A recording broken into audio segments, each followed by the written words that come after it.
Bueno, pues vamos a ir comenzando con el acto.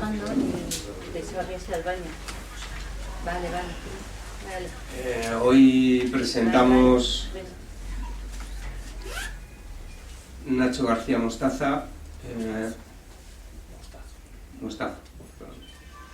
¿vale? Los desayunos de la 1 de Televisión Española, Alonso Holguín, autor de la novela, y yo que soy el editor.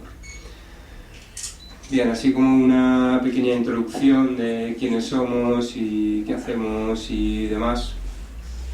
Ediciones Atlantis nace con la idea de promocionar autores noveles que comienzan con primeras, segundas novelas, apoyados por autores consagrados también, y un poco con el concepto de dar cabida a las nuevas voces literarias, ¿no? Es decir,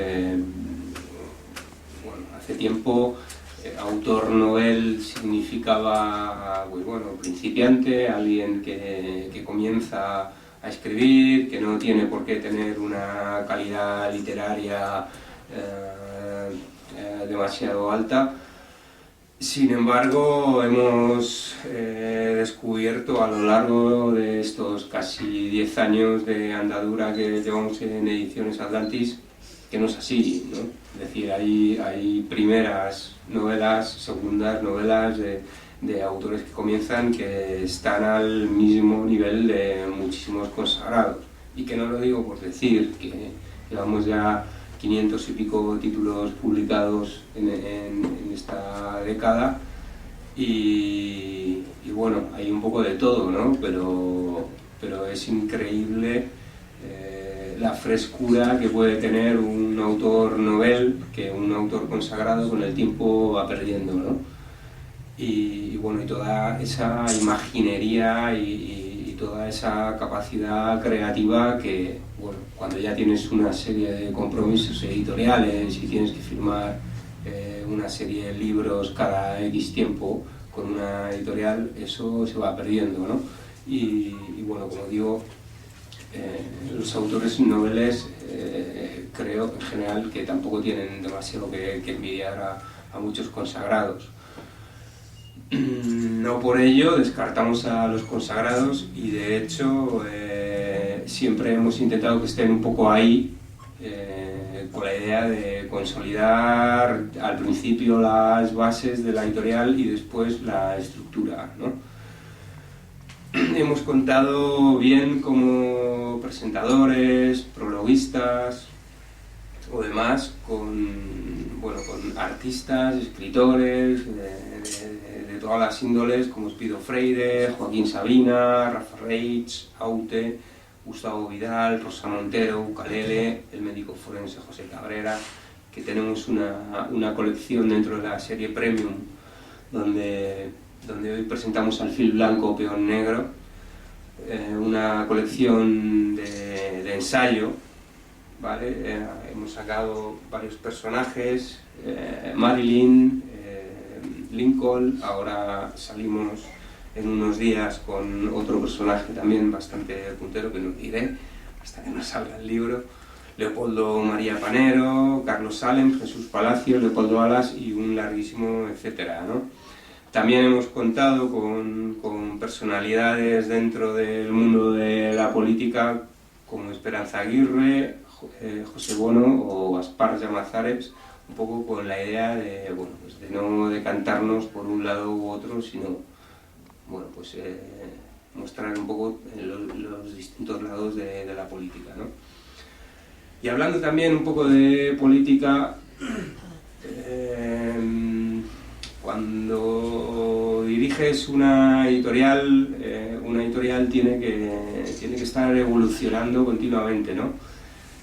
Entonces, más o menos cada 3 años cambiamos nuestra política o nuestra filosofía o nuestro modo de trabajo y cara al año que viene, en enero de 2014, ya vamos a empezar también con otro nuevo sistema de trabajo que cara a los lectores, distribuidores, libreros, etcétera, no va a afectar, va a ser bueno, un poco exactamente igual, ¿no? Sin embargo, cara a los autores, creo que va a ser todo mucho más sencillo, ¿no? Y ya está, es un poco a modo de introducción de qué es Ediciones Atlantis. Y ahora ya, centrándonos en Alfil Blanco, Peón Negro, de Alonso Holguín. Vamos a llamar Alonso Holguín al autor, ¿no? Al final luego así es como ha firmado, ¿no? Bien, ¿qué es Alfil Blanco, Peón Negro?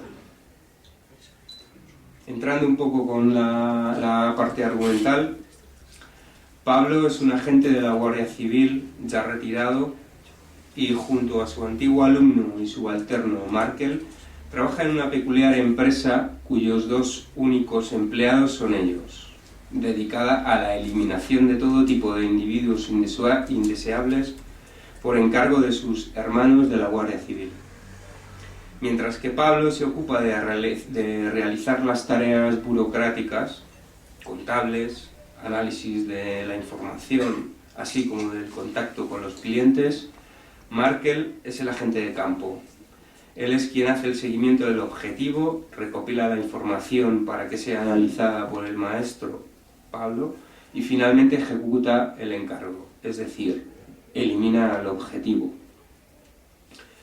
La relación entre ambos es, aparte de la que pudiera haber entre un maestro y su alumno o entre un superior y su subalterno, como la de padre e hijo. Markel se retiró del servicio por jubilación anticipada a causa de problemas psicológicos, aunque estos no han limitado su capacidad para enfrentarse a cualquier tipo de situación y resolver con éxito todos los encargos que le han hecho. En esta ocasión es don Alberto Coll, retirado de la Guardia Civil superior de ambos, quien les hace el encargo, que es el siguiente. Su sobrina Amalia, huérfana de padre, está casada con un indeseable que la somete a malos tratos, al igual que a sus 3 hijos. Don Alberto, impotente para solucionar el problema por sí solo, decide que lo mejor para la familia es hacer desaparecer a un individuo tan dañino. De momento, la información que proporciona es la dirección del domicilio conyugal en una urbanización en las proximidades de Segovia y los datos personales del objetivo, José Juan Murillo Sanz, alias Chema, con trabajo en Madrid en una empresa de informática.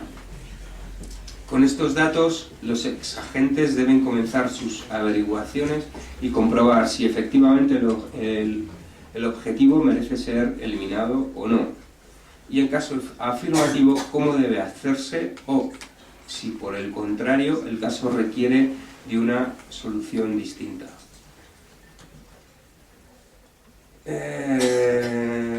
Sin embargo, este caso es mucho más de lo que parece a priori, pero no contaré más. Quiero decir, esto es prácticamente la mera introducción de la novela, que luego se convierte en otra cosa totalmente distinta, ¿no? El argumento se desarrolla entre Madrid y Segovia. Los escenarios principales están en la estación de trenes de Chamartín y aledaños, con una descripción pormenorizada en la de Segovia y Segovia capital, en el Paseo de la Castellana y calles circundantes, el pueblo vallisoletano de Valoria de la Buena y los alrededores de la urbanización de la Nueva Segovia. Por supuesto, no se debe olvidar el universo Internet y sus múltiples ventajas. Los protagonistas se mueven en moto, son unos auténticos fanáticos de las 2 ruedas, al margen del culto que profesan al buen vino y a la gastronomía, que además son 2 puntos que tienen su importancia dentro de la novela y además creo que tienen momentos muy tiernos, ¿no? Las descripciones de los procedimientos de las fuerzas de seguridad del Estado son minuciosas y detalladas, ausentes de todo lirismo, y los apuntes sobre informática, sean o no reales, aportan un gran conocimiento del tema. ubicada temporalmente en la época actual, sin precisar, y por los datos aportados quizá en el tramo que va entre los años 90 y 2010, la historia está contada por un narrador omnisciente, aunque debido a la gran cantidad de diálogos da la sensación de que cada uno de los personajes contribuye al desarrollo del argumento con su propia versión de los hechos. Esta profusión de conversaciones aporta un ritmo ágil a la historia, sobre todo porque el lenguaje utilizado es muy coloquial, absolutamente real, tal y como cabría esperar que se hable entre compañeros de profesión, familiares o amigos. El tiempo narrativo es lineal, aunque con mucha frecuencia se recurra a tiempos pasados, siempre aflorados por un recuerdo. No obstante, al final de la obra, el autor nos sorprende con un flashback muy necesario, por cierto, para comprender cuál es la situación familiar de Mark. En la novela, la Guardia Civil es como una gran familia en la que la protección hacia los suyos prima sobre cualquier otra cuestión. Ya en una parte más técnica, el libro está estructurado en 18 capítulos, una introducción y un epílogo.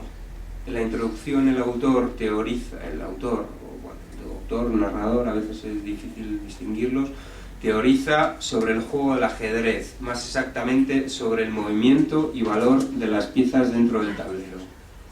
Establece la importancia y relación que hay entre el peón y el alfil, y entre este último y la dama, y los traslada a la organización y forma de operar de las fuerzas del orden.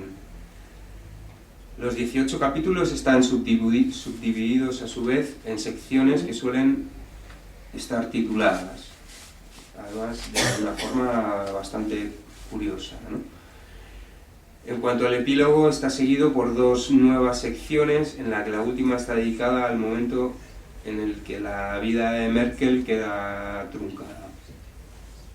En mi opinión, se trata de una novela estupenda, tratándose de un autor novel, como comentaba antes, que puede fascinar a cualquier tipo de lector, con un argumento bastante sólido y creíble, de ágil lectura, diálogos estupendos, frescos y descripciones técnicas.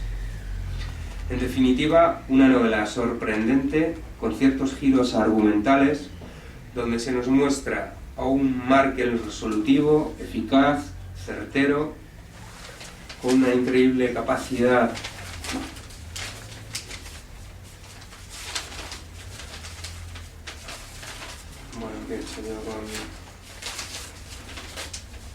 para descifrar códigos, claves y piratear ordenadores, con una rapidez lógica, muy inusual, pero dotada de una gran credibilidad, como digo.